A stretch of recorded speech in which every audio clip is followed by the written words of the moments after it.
Hello बच्चों, let's read the given question. The question says how are wavelength, speed and time period related for a sound wave? So इस question का जो key concept we need to understand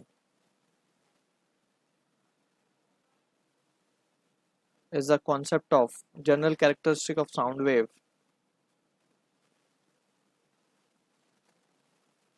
तो इसमें we have studied about frequency, या फिर हम बात करेंगे फिलहाल wavelength की, time period की,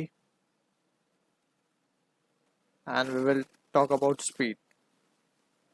तो अगर हमें इनमें रिलेशन देखना है तो सर जस्ट हम एक बेसिक फार्मूला यूज करेंगे, दैट इज अगर हम पहले तो मान लेते हैं कि let's suppose we have a wave, कुछ इस तरीके से वेव है हमारे पास, ठीक है।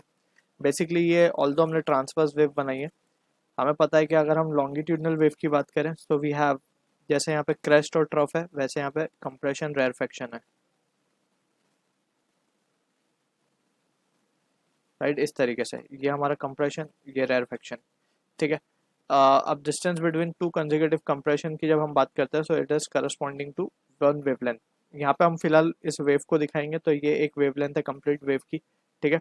अब इसको एक वेव को कंप्लीट होने में कितना टाइम लगा, that is what the time period is. तो अगर हम बात करें स्पीड की, ठीक है ना, तो स्पीड को हम क्या लिख सकते हैं, distance upon time. Distance upon time period अगर हम लिखेंगे तो एक वेव को कंप्लीट होने में कितना टाइम लगा, that will be the case, यानी कि distance will be corresponding to lambda, यानी कि एक wavelength divided by corresponding time period, ठीक है।